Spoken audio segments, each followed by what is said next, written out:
Well, hello everyone. Get your drinks and chips ready. We are going back into the history of gods and human, a little talk of tragedy on its own kind, and the drama that we will discuss today on Late Literary Show, Stay at Home edition Oedipus Rex, which is a tragedy of an unhappy family with our panels of UPM students.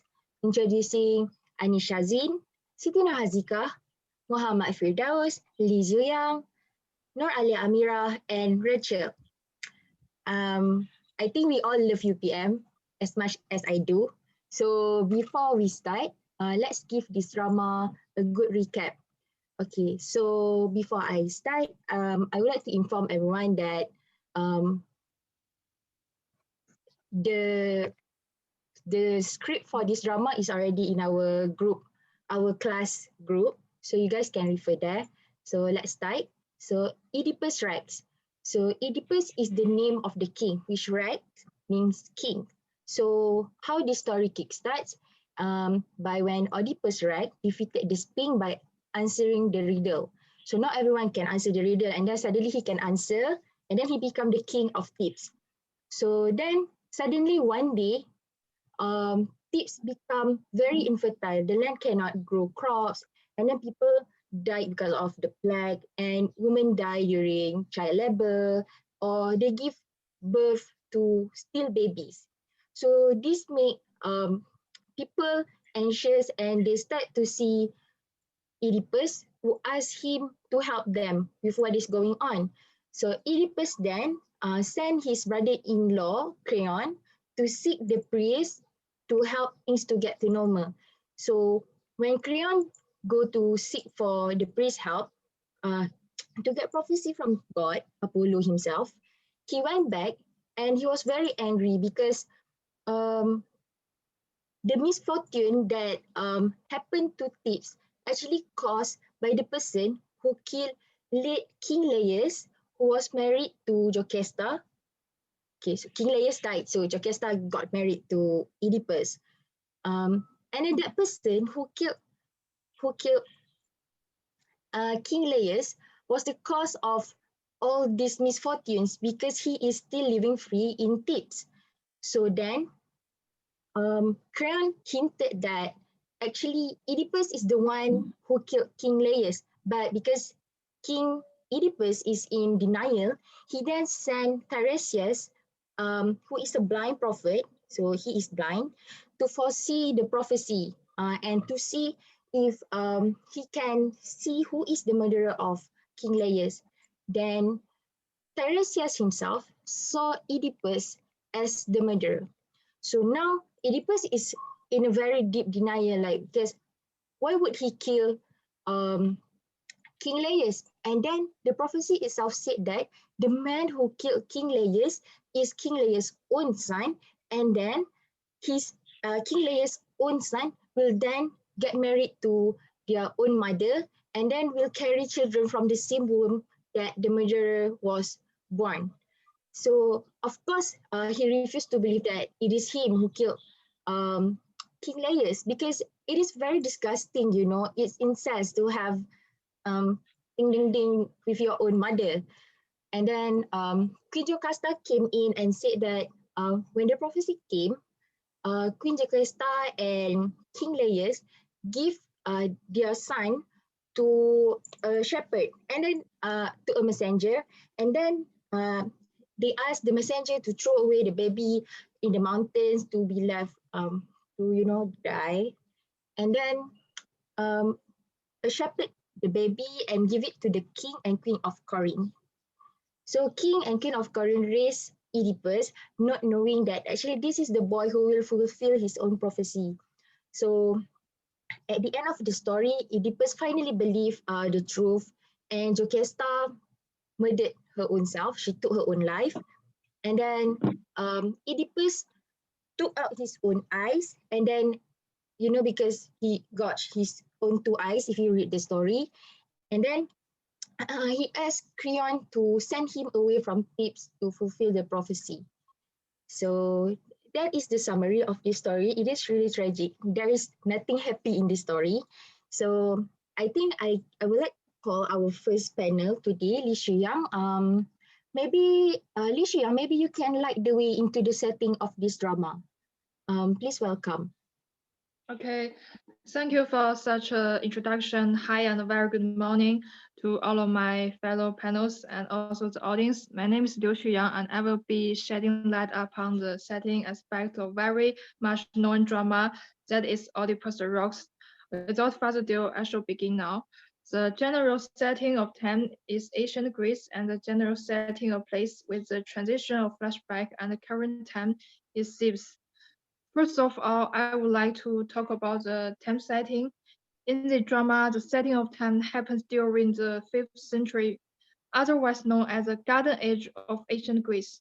This period saw Greece at its intellectual and political height and marked the birth of new literary forms, tragedy, becoming popular and receiving feedback from many people's heartbreaking elements in the craftsmanship of the story. One of the masterpieces that has been popular that during era would be Oedipus the Rocks. The mention of the era could be found in the first page of the script. It's the introduction of the author. The Sophocles was a famous and successful writer of treatises in his own lifetime. Of his 120 plays, only 7 have survived. Oedipus the King, also called Oedipus Rocks, written around 420 BC, has long been regarded not only as his feasted play, but also as the purest and most powerful expression of Greek tragic drama. How about the setting of the place? I think when we hear of ancient Greek, we often hear about the myths and magic. For the setting of the place in this story is Thebes, an ancient Greek city. In my opinion, I would say that the most important event happening here in Thebes would be the inauguration ceremony of Oedipus for being able to take down Sphinx and saving the city from the deadly plague that turned the city into a barren land. The city, which became badly affected by the pandemic, managed to be saved by Oedipus, who actually portrayed his bravery and also his fighting skills. Thebes also became the place where he married Jocasta, Laius' widow, and he had 4 children with her. When you mentioned that, I suddenly remember a quotation of the flashbacks of the events that took place, which would be strengthened by the expert taken from page 2. Oedipus, a stranger to Thebes, became king of the city after the murder of King Louis about 15 or 70 years before the start of the play. He was offered the throne because he was successful in saving the city from the Sphinx, an event referred so repeatedly in the text of the play. He married Louis' widow, Jocasta, and had 4 children with her, 2 sons and 2 daughters. Next would be the setting of the place in the current time, which is the Thebes, or where Oedipus would ask a blind oracle from Delphi to find out the murder of the Louis. This point of story progression would be shaping the setting of time and what would happen later on the drama, as well as the introduction of the main conflict and the set of action following it up, which would be further explained in the different aspects of the drama. They could be referred in the excerpt of page 9, where Oedipus said, "For Faber's opera, in case you have not heard the news, has sent us an answer to our question.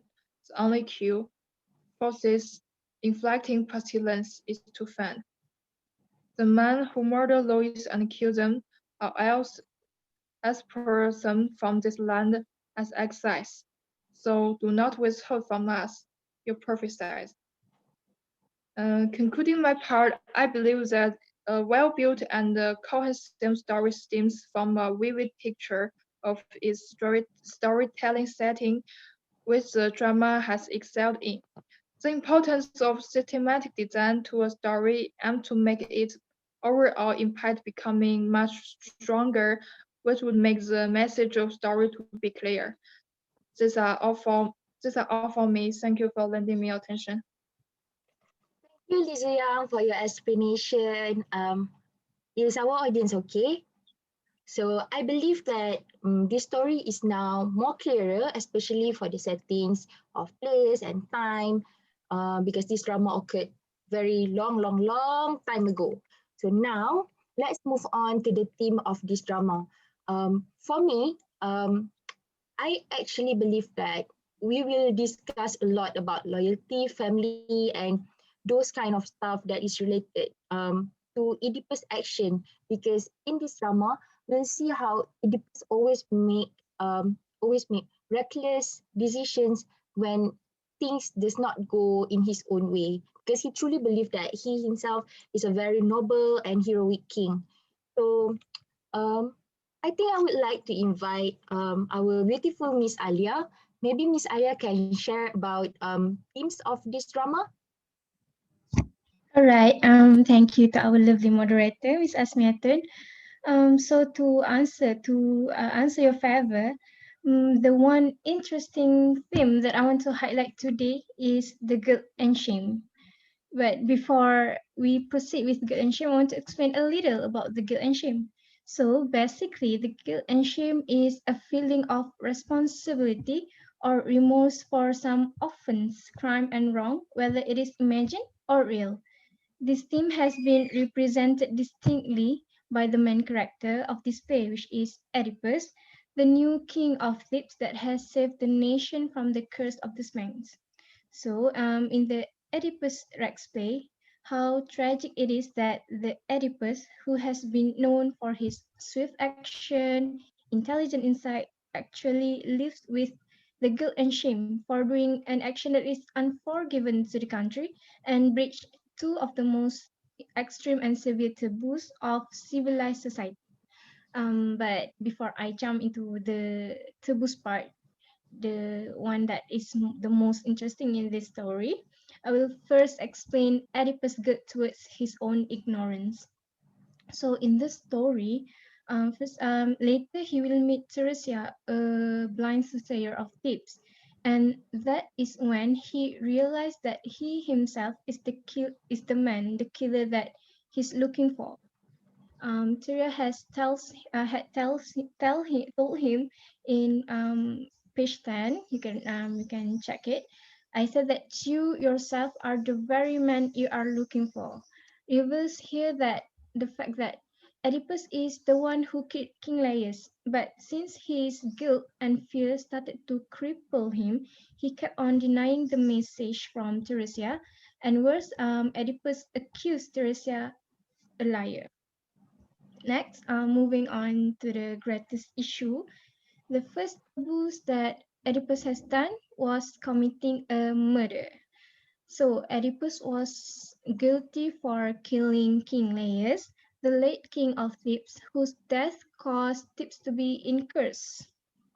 Okay, not only that, King Laius also later has been revealed as Oedipus' biological father, which means here that he killed his own father, and even worse, he also was the cause of the misery Thebes have been through. Even though he is the king himself, he is the king. So it is irony how Oedipus, the one who is hunting for the murder of King Laius, to shamefully end up being the killer himself. All right. So that is the first taboo. The second one is committing incest. Later in the story, it is also known that he, Oedipus, has married his own mother, who we know as Jocasta, and from their marriage, she gave birth to two sons and two daughters. Here, his guilt and shame slowly eating him alive makes him take an action to seek forgiveness from the god. I'm taking a quotation from page 32. Oedipus said that, so it all came true. It's so clear now. Oh, light, let me look at you one final time. A man who stands revealed as cursed by birth, cursed by my own family, and cursed by murder where I should not kill. Excuse me, Miss Alia. Allow me to say something here. I think at this part, Oedipus has been guilty and ashamed toward his action and asked for forgiveness from the gods. for not accepting his fate sooner. It has been told before, if you can refer to page 13 in the drama, I will read it for you. And he will turn out to be the brother of the children in his house, their father too, both at once, and the husband and the son of the very woman who gave birth to them. He sowed the same womb as his father and murdered him. Go in and think about this. If you discover I have spoken falsely, you can say I like all skill in prophecy. So here we can see that the prophet had warned him, but had warned Oedipus, but because of his ignorance earlier, only led him to live with guilt and shame. Am I right, Miss Alia? Oh yes, Miss Azwin, that is very true. Also, since Oedipus cannot bear the to add on, since Oedipus cannot bear the shame and guilt anymore, he decided to blind himself after seeing Jocasta take her own life in a very tragic manner. So from her clothes, he ripped the golden brooches she wore as ornaments, raised them high, and drove them deep into his eyeballs, crying and he said, "You will no longer see all those atrocious things I suffered, the dreadful things I did. No, you have seen those. You never, you never should have looked. You never should have looked for it. And and those I wish to know you did not see. So now and for all future time be dark." And here, Oedipus said that he'd rather be blind than living a guilty life like that. So we know here that Oedipus, a man that we know as respectful and powerful earlier, now has lost everything. He even begged Creon to let him out to be exiled from his own country, as he did not want to stay in a shameful state with too many guilt towards his people.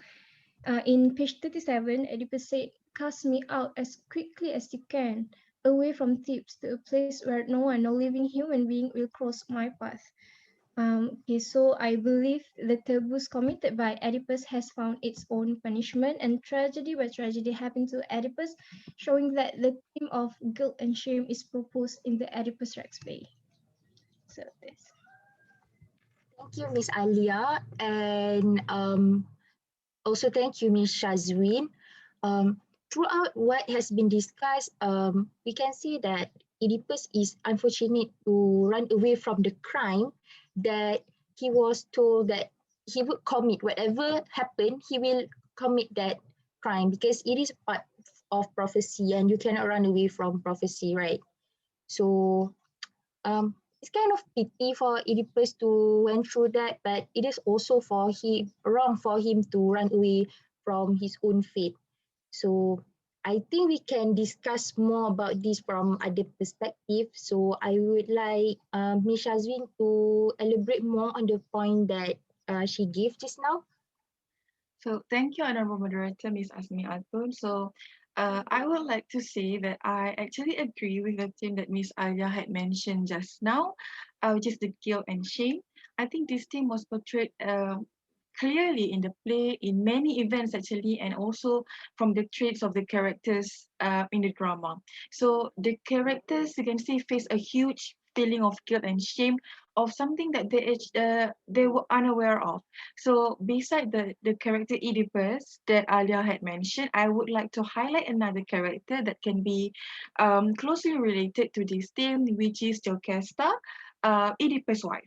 So in the drama, Jocasta faced an extremely feels of guilt and shame of what she had done, to the point that she made the decision to commit suicide by killing herself. She was unable to bear such tragedy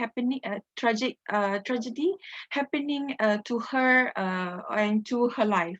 So when a messenger came to their home, the palace, to answer all Oedipus' questions, Jocasta was taken aback, down in shock, when she heard the messengers talking about Oedipus' swollen foot. If you can refer to page 27, the messengers said, "Your ankles had been pierced together and tied together. I set them free." So the swollen foot actually represents everything that practically happened in the story. The name Oedipus can actually means swollen feet or knowledge of one feet. So ironically, these two meanings somehow portray about Oedipus, how like Oedipus is a man with a great fame, a man praised for his vast knowledge, but he is ignorant of about his own origin. So when Jocasta heard about Oedipus' scar, she remembered the boy, her son, that she got rid of years ago because she was afraid of the oracle said about her late husband, King Laius. It is said that the boy um, uh, that Jocasta has told Oedipus about when she tried to comfort her dear husband. So from page 19, we can say that Jocasta said to her husband Oedipus, King Laius was received a prophecy. I won't say it came straight from Apollo, but it was from those who do assist the god. It said that Laius was fated to be killed by a child conceived by him and me. Now, at least according to the story, one day Laius was killed by foreigners, by robbers, at a place where three roads meet. Besides, before our child was 3 days old, Laius fused his ankle tight together and ordered the other men to throw him out on a mountain rock where no one ever goes. So from this text, we can actually see that Laius and Jocasta abandoned their own son by nailing his ankles together and ordered their servants to throw that poor boy out on a mountain. So they were so afraid of the oracle that the fear exceeded the love for their own flesh and blood. So when Oedipus keeps trying to unfold the secret of his birth, Jocasta demands her husband to stop, because at this point we can see that Jocasta already knew that Oedipus is her child that she abandoned. You can see that from page 28, Jocasta tried to stop her husband. She said, in the name of the gods, no, if you have some concern left for your own life, then stop. Do not investigating this. I will suffer and that will be enough. Miss Syazwin, can I interrupt? So Yes. from the quotation you have mentioned just now, I remember Jocasta tried to stop her husband from finding out the truth because she knew that Oedipus cannot accept, as she herself can accept the fact that she has married her very own son. When the shepherd came and opened the Pandora box, telling when Oedipus knew the fact that he has married his own mother, Jocasta fell into an unbearable suffering. Jocasta felt ashamed of what she had done, and she married the child that she had thrown out of her own life, giving birth to children of her own child. She felt like she had committed such a huge sin as a woman and a mother, right? Yes, exactly, Miss Alia. Jocasta fell into a huge suffering because she was feeling extremely ashamed of her huge sin as a mother and as a woman. So at the same time, we can see that Jocasta also feel guilty of what she had done in the past. Like abandoning her own child, letting her husband, King Laius, nail the boy's ankle, and she even gave the boy to a servant to be thrown on a mountain. And after years, she married to that very boy and even gave birth to children from the same womb as her husband. So I think Jocasta must feel disgusted of herself, so much so that she could not bear such suffering anymore. She then tried to commit suicide. So from page 33, we can see that it's actually explaining about Jocasta's suffering when she tried to end herself. I will so for the quotation, she killed herself. You did not see it, so you will be spared the worst of what went on. But from what I recall of what I saw, you'll learn how that poor woman suffered. She left here frantic and rushed inside, fingers on both hands clenched in her hair. She ran through the hall straight to her marriage bed.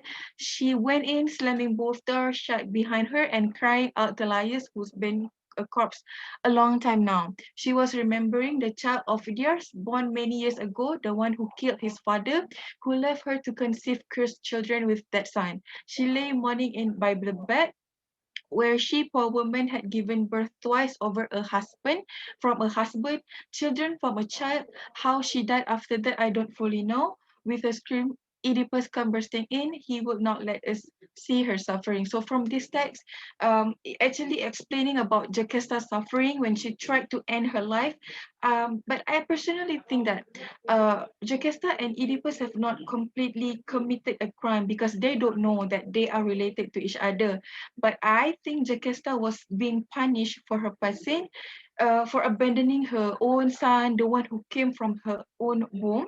So to summarize this, I think the character Jocasta has indeed portrayed, or we can say that Jocasta is one of the proof of the theme guilt and shame in this drama. So that's all from me. Back to Miss Moderator. Thank you, Miss Syazwin. Okay, I would like to say thank you to both Miss Alia and Miss Syazwin. They both presented the themes in different perspective, one from Oedipus perspective and one from Jocasta perspective. We can say that curiosity kills cat, but Oedipus' curiosity kills Jocasta. So I think Mr. Firdaus is already excited to share something. So I would like to invite Mr. Firdaus. The stage is yours. Thank you.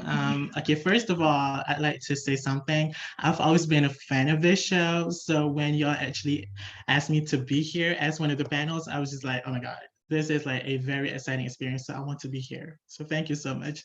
I need to put that first, okay? Okay, so thank you, Miss Asmiatun, and good morning to everyone here. Okay, so first of all, I don't want to drag anybody here. So I would just say as respectfully as I can. I do agree with both Miss Alia and also Miss Anis arguments, because you guys actually gave a very, let's say like very convincing arguments when it comes to that theme, guilt and shame theme, and also its justifications. However, okay, I need to point out something. I do believe that my theme, which is blindness theme, is a stronger theme because for me, like when it comes to this story in particular, blindness plays a very, let's say like the most important role in this whole drama because this is where the whole tragedy actually happened in the first place. So for my opinion, I do believe that blindness could be seen as the inability to see the truth, but it could comes in two perspectives. First would be the literal meaning of blindness, which is physically blind. And the other one would be blindness in terms of not wanting to see the truth. And I would like to actually speak about the physical blindness because I believe my points would be actually elaborated further by the other panels, which I believe okay, so first of all, I believe blindness is actually the theme that navigates the story very much because blindness could be defined in more than just one perspective, and both perspectives are essential. So in this story, basically the prophet, who is known as Tiresias, who is, as we all know, the physically blind character, being the only character who can actually see the truth behind the murder of Laius, but yet was later shunned by Oedipus because once he actually spoke the truth, he was, let's say he was dragged by him because he did not want to actually hear the truth because it hurt him, and also he did not want to give the benefit of the doubts. So that curiosity of his though actually demands the answer, but it's either he was torn apart from either deciding to actually go for it, to actually look for the answer himself, or to actually dismiss it bluntly. But it's just very distasteful. So yeah, I do believe. May I interrupt you, Mr. Firdaus? I don't like to be interrupted, but okay. Okay. So hi. My name is Hazika. So based on my understanding, you state just now that blindness could be defined in more than just one perspective, and you said that that perspective are sensical. Am I right? Yes. Okay, so for me, I agree with that statement because it also offers an interesting take in the story. So from your explanation just now, I would like to hear more from you regarding the prophet, which is known as Tiresias, where he is a physically blind old man in the story, but he is the only character that people hope for him to know about the murderer of the late king of Thebes, which is Laius. Okay, I mean, yeah, I would need to actually explain further, right? Okay, thank you though, Ms. Hazika. That was a great quotation. Okay, so there is an excerpt from this story. Let's say from page 9, probably. Page 9, he did say something about although you cannot see how sick our state is, and so we find in you alone a great sire, our shield and savior. So this one would be one of the many excerpts from Oedipus the King, which for me, that actually symbolizes the idea of how this one character that is blind, by creation, by God, actually becomes the hope of those who can see to actually uncover something. It could be in this story like a mystery, definitely a mystery of who actually murdered King Lais. But due to Tiresias, actually at first, like he was being reluctant to actually say the truth because he knows deep down that if he were to tell the truth, then it would crush this Oedipus to pieces. And he's actually being considerate at first. But Oedipus, like, he pushed this guy further. Like, he was not like, he's very curious. Okay, he's very curious. He was like, no, I want to know the truth. So you better tell me or else. So he was basically like being very rude there. He would not sit back. And yeah, like, as as bluntly as it is, he started to act rude towards Tiresias. And Tiresias he's not taking it. Okay, he's not taking it well. So after being pushed like that, like, oh my God. So he became like ready to spill the tea and he wanted to say what he has to say. And yeah, Tiresias actually finally said that the culprit who actually murdered Laius is none other than Oedipus himself. So when he actually said that, Oedipus was like retaliating in disbelief and also insults. Like, what? I don't believe you. Okay. So like Tiresias got worked up and began to actually set the record straight. He began to drag this guy to blood vessel and actually putting him in his place, as he said in page 10. Probably I'm not sure, but page 10. Did you grasp my words before, or are you trying to test me with your question? He was mad. So those were the words spoken by Tiresias as Oedipus actually reacted in denial. So upon hearing such a statement coming from the mouth of that blind oracle, so Oedipus became drastically agitated, as he should though, and gives a stern order to actually cast him out of the place, to cast him out of the palace while having this sort of, let's just say like contradiction within himself, whether this is something that he should believe or not. But of course he does not want to believe that. Definitely. But he got that curiosity though, and that curiosity would actually embark him on the adventure later on that would actually see the tragic ending of this story.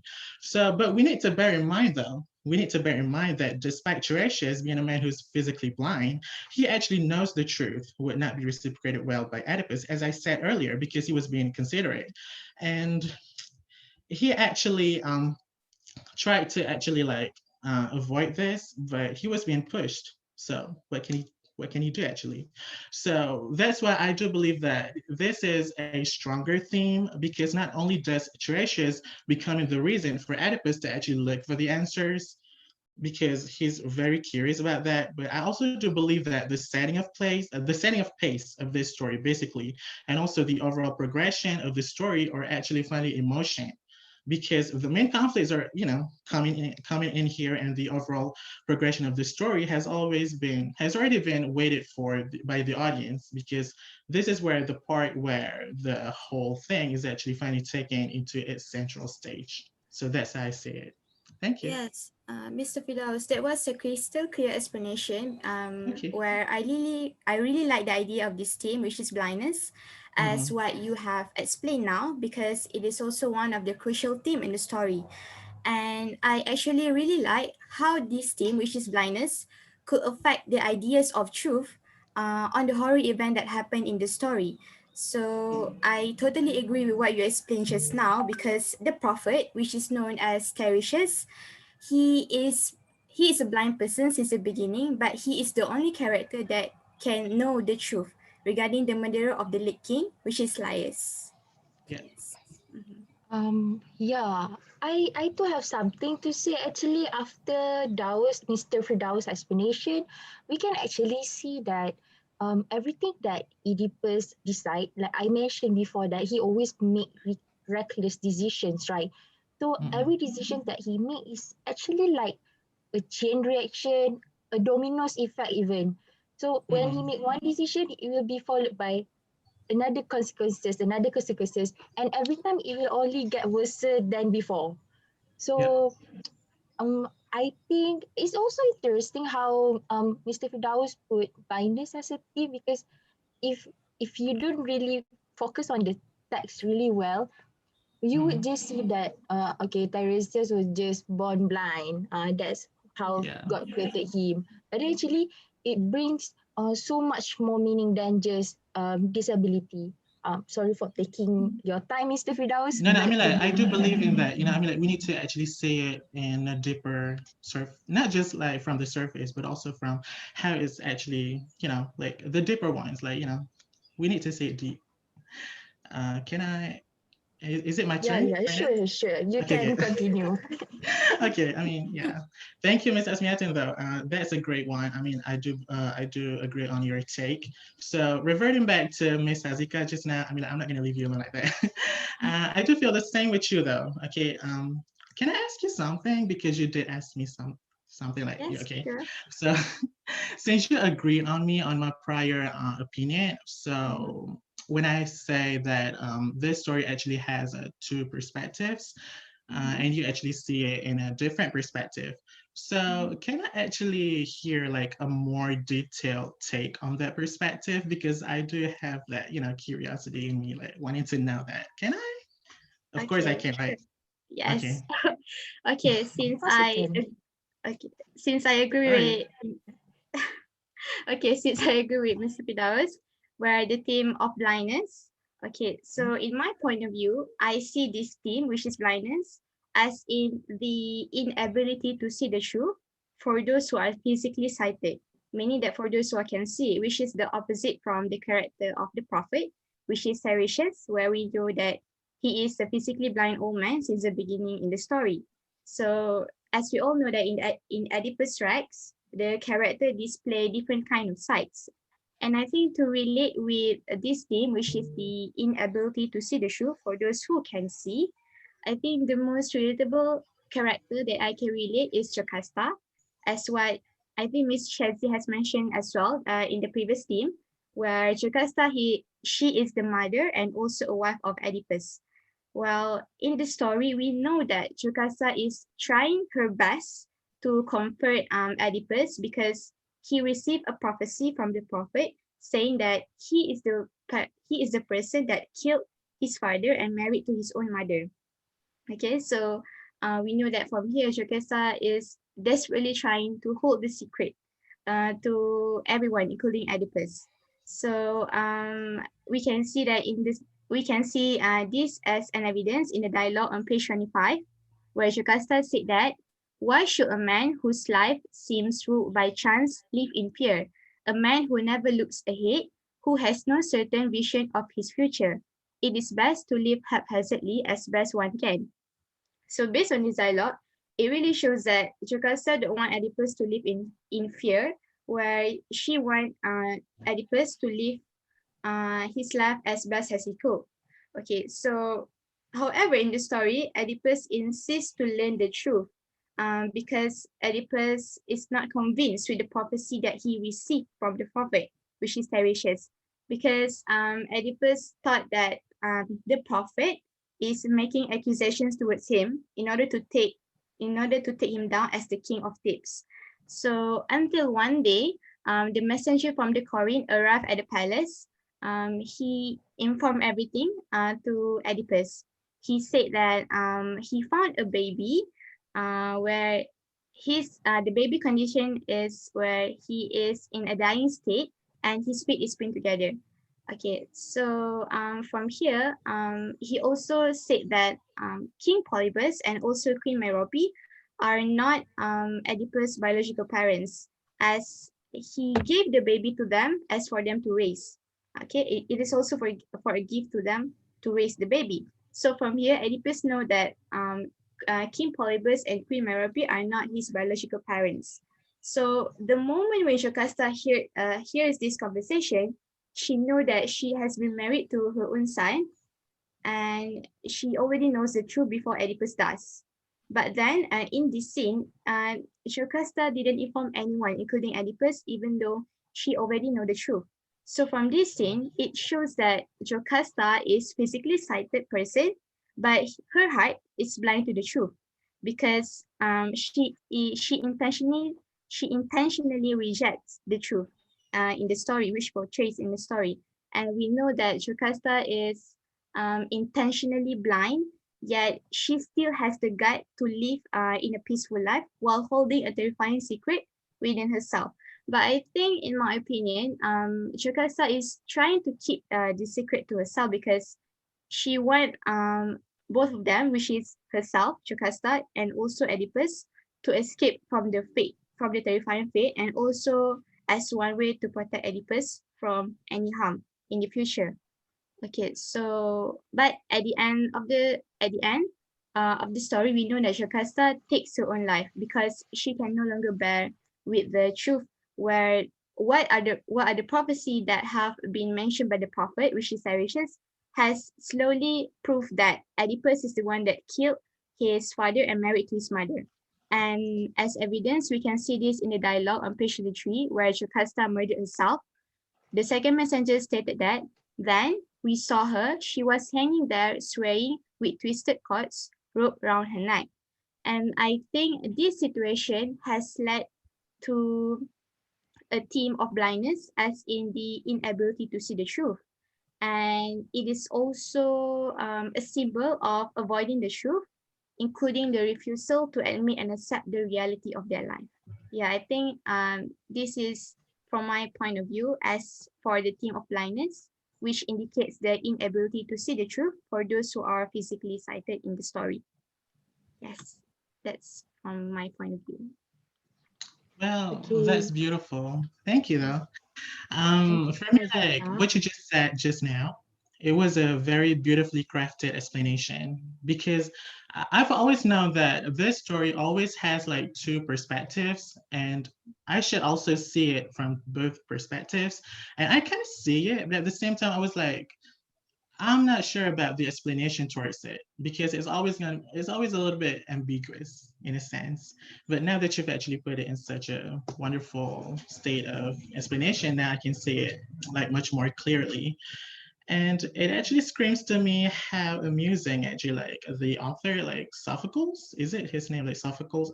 Sophocles actually managed to capture the sense of vulnerability in people, you know, like the emotions that people actually have, and how actually the truth, despite it could be kept to the graveyard, it could actually be like a secret, like forever kept as a secret. But somehow those people who actually wanted to keep it as a secret, or actually those who actually wanted to look for it despite all of the agonies, they push through it, and also once they actually like discovered it, they became everything that they don't want to become. So for me, like in my humble opinion, succumbing to pain, or let's say becoming a quitter in a sense, are never really like the right option for someone to actually handle the repercussions and let's say like the consequences of the truth or something that they had done, you know, like as if in this story, like Jocasta and also Oedipus did to themselves. So I actually view it in a bigger picture now. Thank you, though. Thank you, Miss Azika.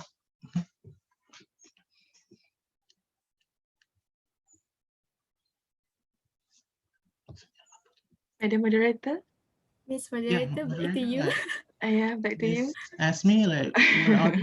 Okay, thank you. I was actually on another tab. Okay, sorry. Oh, it's Thank okay. you, Miss Azika and Mr. Firdaus.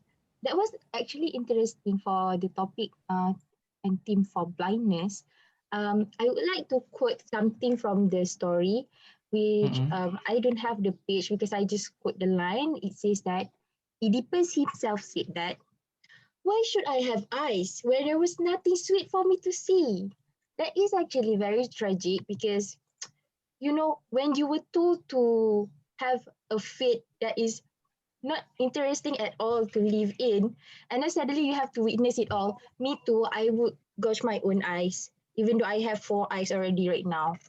So I think let's continue to see what are the tragic things that we have in store today. So I think I would like to invite our precious Miss Rachel to share on literary theory reader response, because this particular part is very important for us to understand this drama in particular. So I welcome Miss Rachel. Yeah, thank you so much, Asmiatun. Actually, before I start, I would like to appreciate. I think that you're actually doing a great job hosting. You're very natural, and you're actually getting all of us very much engaged. So thank you so much. Thank you. You're doing a great job. So Thank you. yes. So back to me. Thank you so much once again for having me in this show.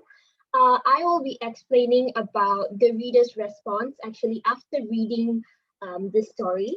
So I would like to start off by talking about the Oedipus complex. In this play, Oedipus fulfilled the theory of Oedipus complex.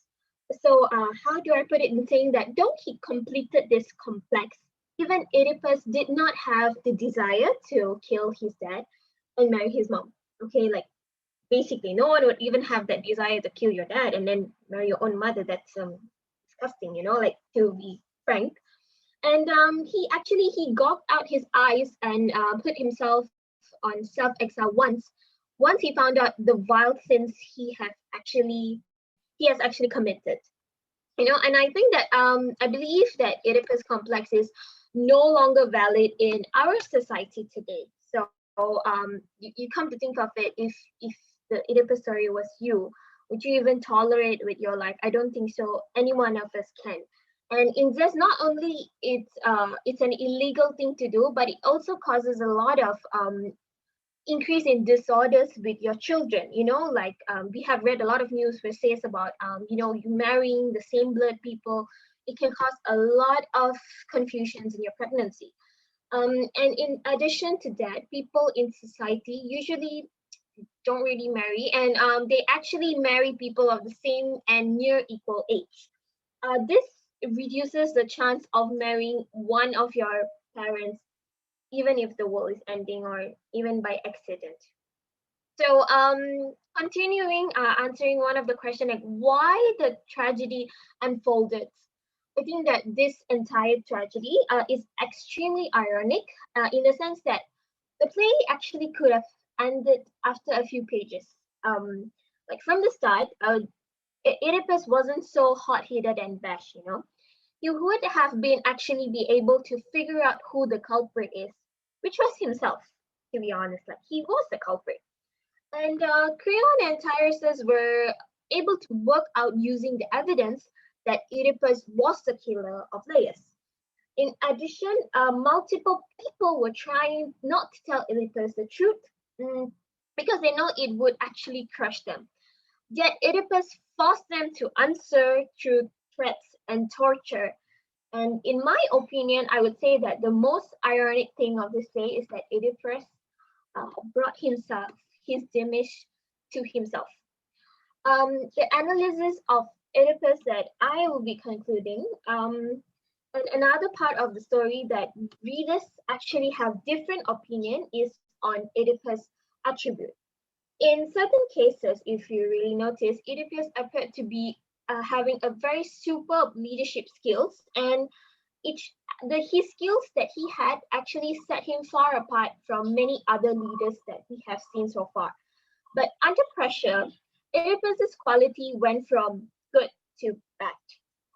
Especially when he did not get what he wanted, he actually seemed more barbaric, and he started threatening people that he will kill them in order to get what he wants and in order to get what his answers for the questions that he had. To many readers, Oedipus seemed like typical leader figure with responsibility, integrity, and perseverance.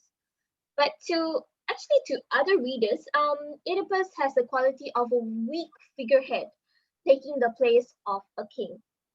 As he continues to ask many more questions about his past, it becomes more apparent that the more he learns, if you notice that the more he learns, the more damage he does himself in the process. I think that you guys can agree with me on that. And in the end, he shows the audience that he has absolutely no courage and decides that instead of trying to fix things, he blinds himself and he tries to exile himself.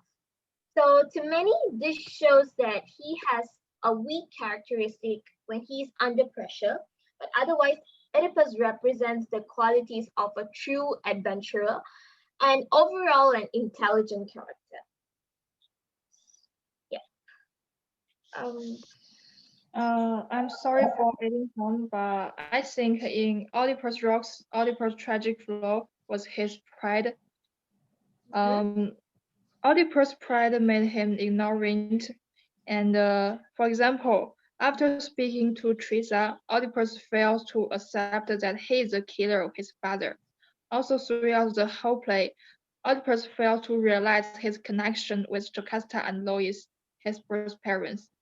As a reader, it was frustrating when Oedipus could not connect the dots. In my opinion, the whole conflict could have been so less than halfway through the play if Oedipus had not been so ignorant and oblivious. Right, Miss Rachel? Yes, of course that is true. I really believe that Oedipus has no fault in the actions that he did because he actually did not know what he was doing at the moment. But how he tried to resolve things was not the way things should go and the way to go. The feeling I felt while reading the play is pure shock and hatred because of his actions actually because he would have not have done those things if he actually known the truth. And although Oedipus was trying with all his powers to find who the culprit or culprit of his father, while doing so, he showed weakness by his attributes, which led to his destiny. Mm, Taking the side of life does not make any situation better, nor I think that it's never going to bring back the dead, you know. So he did this since he was angry at everything that he has actually done. I think that Oedipus has a great amount of integrity that makes him a well-liked person, but that is the only thing he really has. He showed his strength towards the end of the play when he was leaving Thebes, which made him look like he was not dying inside of hurt and disgust. The message I perceived from the play that he has less courage, and this is because of instead of trying to fix things, he decided blinding himself. So yeah, that's the message I have perceived from the play. Okay, so is that all? Yes. Okay, thank you, Miss Rachel, and also thank you, Timo, for actually coming up with that question. So for me myself, I think this is when we can say that ignorance is a bliss in this case. But his ignorance is not really a bliss because he only no, actually his ignorance is some way a bless for him and a curse for people of tips because if he keeps being ignorant, then tips will forever be in that state. So I think this is he have to cut his whole finger to save his whole hand kind of situation. So I think here we can all agree that Oedipus is actually a great king. He is full of wisdom. He has a little bit of bad temper. He made some impulsive decisions, but most of his thinkings are actually pretty wise for someone who rules a whole place. So we can also agree that he carried himself well as a traveler because for someone who was raised the way that he was raised, he actually did quite a great job. So let's give Oedipus that credit. So I think there's a lot of moral values that goes on in this story if we don't look at it in such a tragic way. So does anyone would like to share any moral values? Okay, so may I share my point of view? Oh, sure, Miss Azika. Okay, thank you, Miss Asmiatun. Okay, as for me, I think one of the moral values that we can learn in Oedipus Tract is that a person should never attempt to try to go against the will of God because I believe that what is meant to be, it will be. Is that right? What do you think, Mr. Firdaus? Right? Yes. I Okay. think Mhm. that's a great example. I mean, like, yeah, I mean, like, that's a great thing. No, I mean, like, that's a great quotation that you got there, because I do believe that when you said, like, you know, going against the will of God, that means that it's like you're trying to play God. You don't play God, because no matter what, you know, the fate has already been set upon you. So you need to do it. You need to go with the flow. Yeah. Yes, yes, yeah. I think what I'm trying to say is that, yeah, what Firdaus have mentioned just now, and I think one of the scene that we can relate in this moral value is during the flashback scene where Oedipus went to the oracle at Delphi because he hears rumors that King Polybus and Queen Merope are not his biological parents. However, when he went there, he received a prophecy saying that he is the person that will kill his father and married to his mother in the future, which will lead to an awful event later in the future. So Oedipus was scared on the prophecy that he received from the prophet, and then he runs away from the Corinth and moves to Thebes because he wants to escape from the terrifying fate that he has received from the prophet. So I think, however, in the end, Oedipus still faced the same fate that he is trying to run away from. Okay, I think this moral value we can relate it in our daily life as a human being, because sometimes we tend to don't want this kind of thing to happen just because we don't like it or maybe we don't agree with it. And however, sometimes things that we don't like, it may give us a life lesson which will help us to improve ourselves as an individual. So I think if let's say in the story Oedipus managed to escape from his fate, he will forever live in a life without knowing the truth about himself and also his family, right? Okay, so I think from the more value that we can learn is that one should never try to escape the fate that has been set upon them. Okay, so I think that is one of the more value that we can learn in Oedipus Rex. What about you, Mr. Um, Firdaus? Can I support that? I mean, it's not that I can't think of anything else, but I believe that I could support that a little bit more. When you said, what did you say? You said about when if he were to forever live a life without knowing the truth about himself and also his family by going against the will of God, that means that, you know, it's like he's trying to actually go against what has already been set upon him. And to some people, they actually thought that they could escape their fate. Been saying that, you know, my life is just like so damn bad. I can't face it. This fate of mine is just like too cruel. But nah, like, you know, like there's everything that happens for a reason, just like you said. So we are a fun line here. But just to add on though, I believe there is another scene that actually applies the same moral value that you had explained earlier, when there's one part where the messenger from Corinth arrived, and when he informed of the truth regarding Oedipus' real biological father and also mother. Another one was when he was a baby. The messenger actually found him in a dying state. So I believe from this scene, actually, Jocasta realizes the truth, realizes what's actually happening, and she actually tried to hide the truth from everyone. But of course, out of everyone, it's Oedipus who, of course, like she doesn't want that thing to be known. Hence, in the end, because she's just like so afraid of it, she chose to end her own life due to not having the courage to actually face Oedipus with the truth being in his knowing the fact that after everything that happened, there is no going back, because it's really hard to picture a life after, you know, such tragic truth. Don't you think so? I mean, like, yeah, because I mean, like, in a way that it occurs to me that once a revelation of one's fate is discovered, whether it's a good or a bad fate, no matter what, a decision would be made. But the difference would be how that decision is actually made, whether it comes to a good ending or a bad ending. But it really depends, though. It really depends on what kind of decision and what kind of situation that the characters have to face. Yeah, I mean, like in this story, it's about Jocasta. It's either finding an alternative to actually mend what has been broken, that broken glass, or running away from it by killing herself.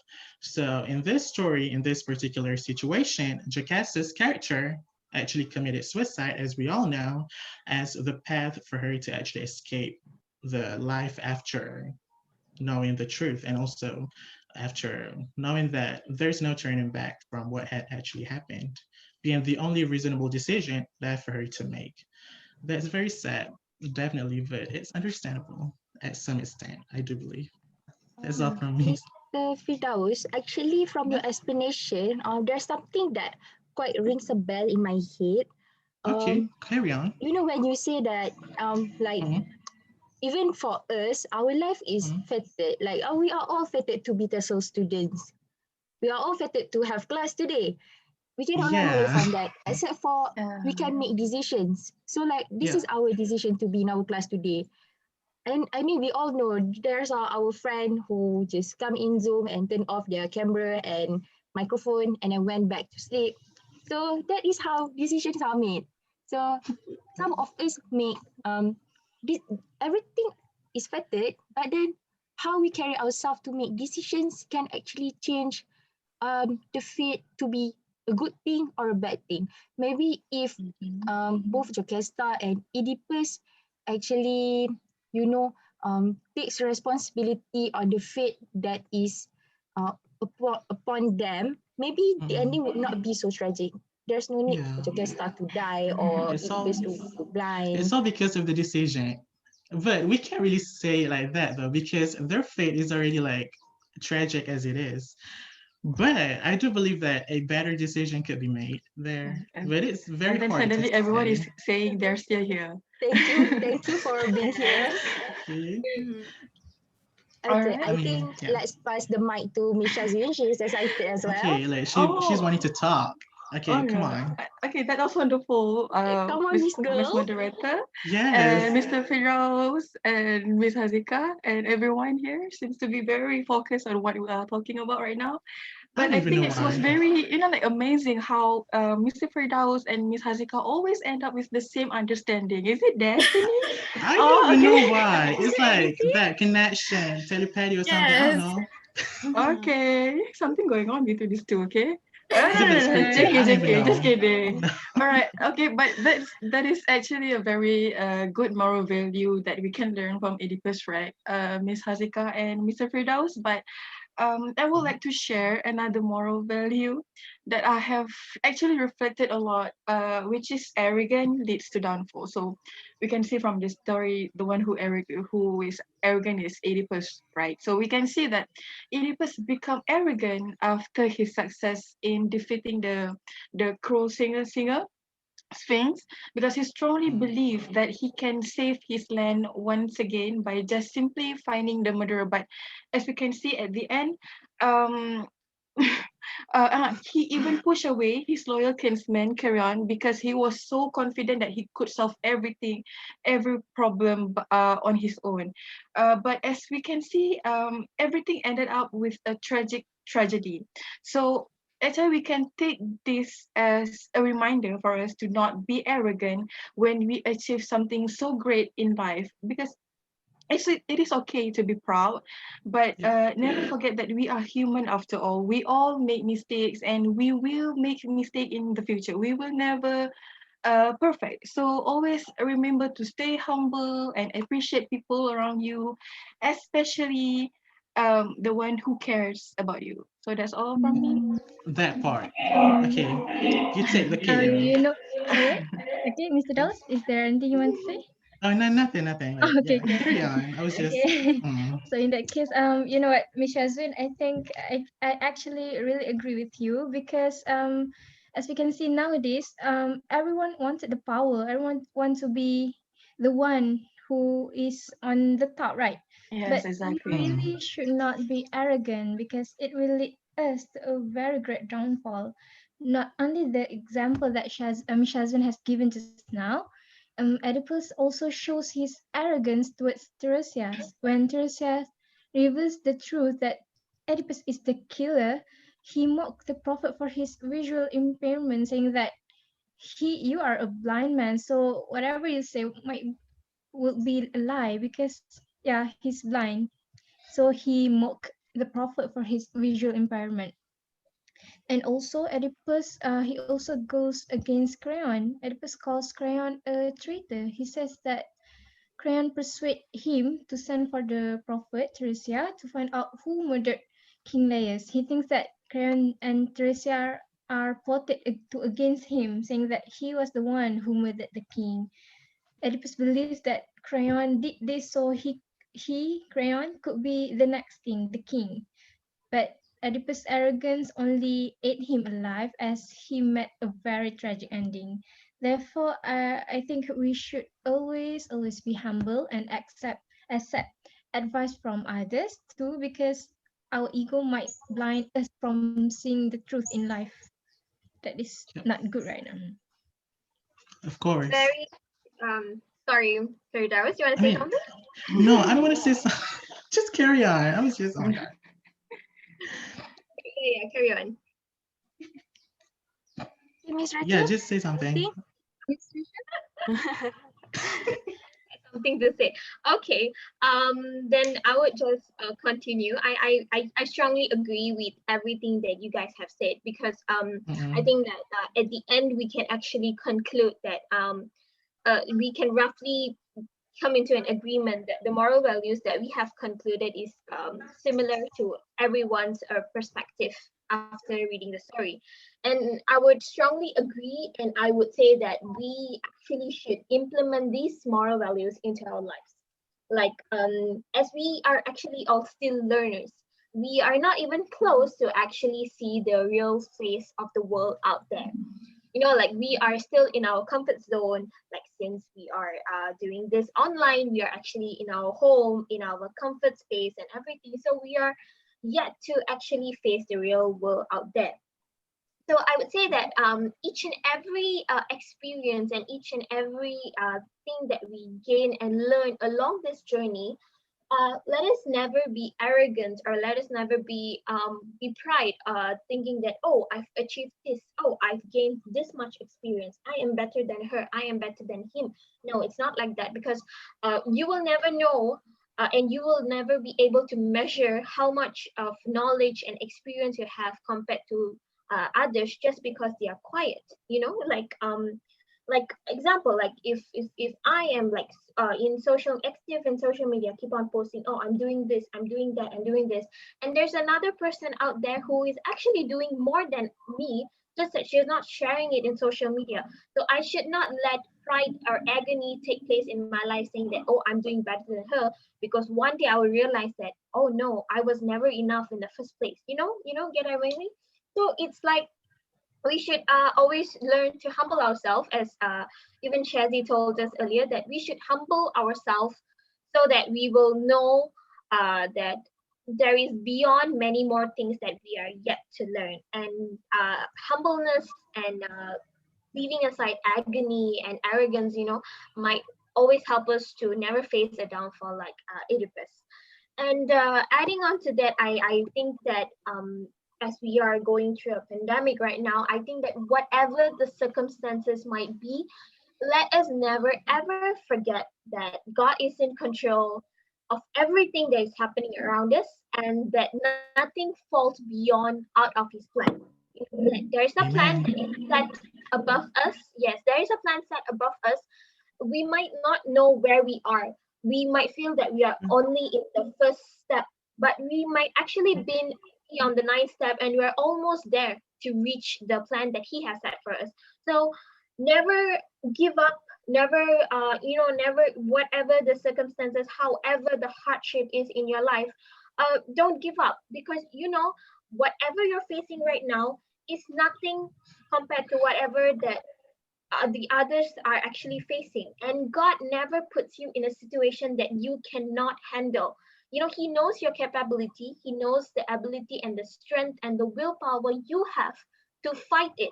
So just a message to all the youngsters listening that, fight and remember that God is in control. And whenever you face trial, never give up.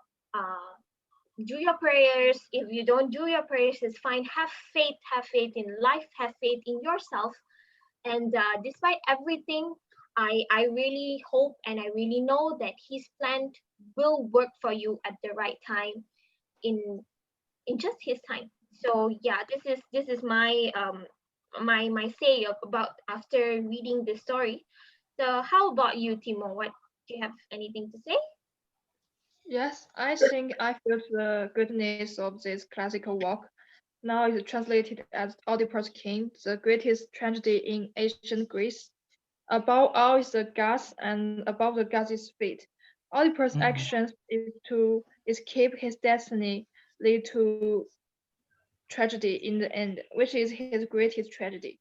And I am very grateful for this opportunity to share my thoughts in the story. And I'm very lucky to meet and dissect the beauty of the drama with all of my amazing panels. Thank you all.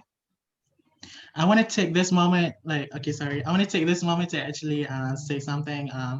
I mean, like, did I just like compliment Miss Moderator or any other panels? I haven't, right? So I like to say that you guys have been doing such a great job.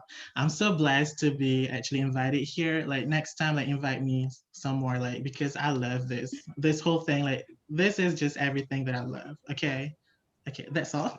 That's all. Thank you, Mr. Firdaus. We truly appreciate that coming from you, especially. Oh my So I think we already reached the time for us to end this show. It's already late. So before I Yeah. close this forum, I would like to remind everyone to never challenge God's will and don't be arrogant, even if you are the one who bring yourself up to the place that you never even imagine, because that is also God's will. We are only human. So that's all for our late literary show, Work from Home Season 3, Oedipus Rex edition. Any question is greatly appreciated, but we will only take one question because we need to eat lunch, people. So, any question? Wow, girl. Let's see who got that. But don't be too harsh on us though, like seriously. Any Oh question? God. Any question except for Suhail? Except for Suhal. Who is that? Okay. No one? Like seriously? No one? Like you're really like listening or not? I think there is no question, madam. Can I ask? Oh my Yeah, god. sure, Suhail. No, Come. it's just an easy question. Can we like consider that Oedipus is actually a psycho? I think not. If you are put into a state where you cannot actually really choose what will happen in your life, for normal human beings like us, we will confirm lah, we will get mental illness. If not depression, anxiety. If not anxiety, we will start to hearing things in our head that everything that we do will only end up in a tragic way. So I Because think you need to know that in this context, like I mean, like it's been exposed to him that he just married his real mother, the biological mother. Incest. Like, yeah, incest. Like, come on now, like that is just too much. I mean, how could he keep his sanity? Like, seriously, if it's happened to anybody, like, oh my god, he'll probably be Because fainted there's so and many also like things going to happening the in his mental life. We hospital. cannot blame him for Yeah. because for taking his Oedipus, you know, own like eyeballs Oedipus out. throughout his life he has everything, you know, like he was rich, Mm-mm. he's so smart and respected of by all people, but then suddenly he just realized that he married his mother and even have child with his mother, which is really complicated, and he just feel that his whole life before this is a lie. So if you Yeah. you know, like if you face that kind of uh life, Situation. maybe you can Yeah. even bear such suffering, you feel ashamed, you know, how can I marry my own mother, things like that. I mean, like to even think about it is already like crazy enough, and to actually have that thing actually happen to you, girl, that's just like, But Yeah, actually, this whole drama is very dark for us to read. It's very dark. yeah. And then actually, if you read it, at first you will feel like this is only a text of petty arguments. Like, why would this could be done early in the beginning if they don't argue like this? But then when you read and read and read, there comes a sense of empathy, you know, you feel sorry for people, and then you start thinking of yourself, oh, there are those times that I cannot choose what will happen in my life. Maybe Yes. you got sickness and stuff. So actually, you can relate yourself to Oedipus. Don't relate yourself to Jocasta. That's very tragic. But you can relate yourself to Oedipus. Try to make the best decision in your life that will not put you in a place there is no escape anymore like Oedipus. He could actually make a better decision other than, you know, throwing his whole eyeballs out. If he went out of tips and start a new life, then it's okay for him actually. But then he chose to be in misery. That's why mental illness comes in, you know. So I think Suhail, I don't think But it's he is already a psycho. fate for him to actually like look for the truth, because he needs to know if he's like in this, you know, in this box, not knowing the real truth, then it's still gonna be tragic. I mean, like, even if he won't know the truth, it's still, I don't know, like, it doesn't leave Someone a is good taste playing in with my the mouth. picture. I think Ida is very excited, Yeah. you know, like for her Tragedy turn. is tragedy, but Wanted you to can take it choose down, how girl. the end will be. So I Yeah. think that's all from us. Time's Yeah. up. Thank you, everyone. I hope you Thank get you. Thank gains you. from Thank today's